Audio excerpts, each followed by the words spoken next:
Shalom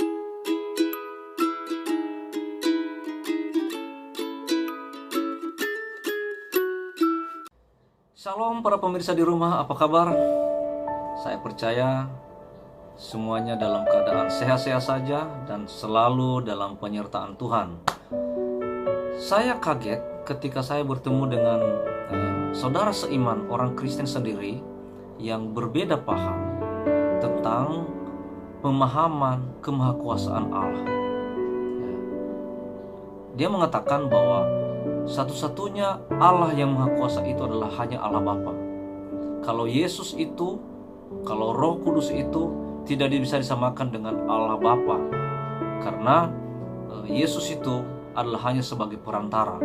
Apalagi dengan Roh Kudus tidak bisa disamakan dengan Allah Bapa.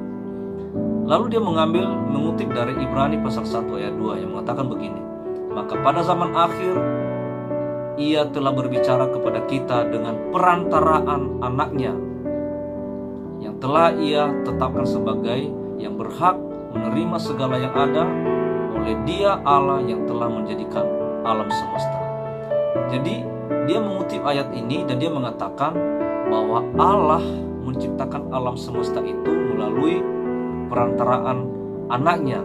Tentunya dimaksud di sini anaknya adalah Tuhan kita Yesus Kristus. Saya mengatakan kepada dia, coba lihat di Kejadian pasal 1 ayat 1 yang mengatakan pada mulanya Allah menciptakan langit dan bumi. Lalu saya tanyakan, kalau tadi dikatakan bahwa Allah menciptakan alam semesta itu melalui anaknya, berarti melalui perantaraan anaknya, lalu di Kejadian pasal 1 ayat 1 pada mulanya Allah menciptakan langit dan bumi, lalu di sini siapa perantaranya? Mana perantaranya di sini? Tapi yang namanya orang berbeda paham, dia selalu berkelit mengatakan bahwa saya tidak sedang membahas Kejadian, saya sedang membahas Ibrani pasal 1 ayat 1. Saya katakan itu ada korelasinya. Ibrani pasal 1 ayat 2 ada korelasinya dengan Kejadian pasal 1 ayat 1. Mengapa? Karena penciptaan itu hanya ada di Kejadian pasal 1 ayat 1. Di luar itu tidak ada. Lalu saya coba jelaskan begini. Sebenarnya Anda itu salah memahami. Anda memahami ini dari kacamata manusia Anda sendiri. Ya. Kalau kita baca ayat ini sebenarnya, dia sangat-sangat berkorelasi atau dia memang benar-benar sinkron dengan Kejadian pasal 1 ayat 1. Coba ya.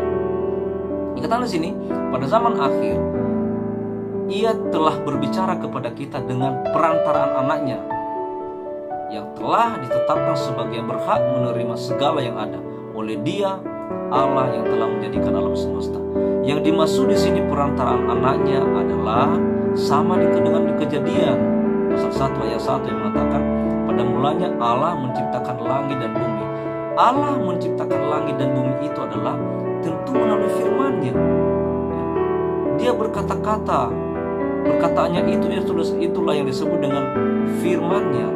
Nah, melalui firman-Nya lah Allah itu menciptakan dan menjadikan alam semesta. Jadi cocok.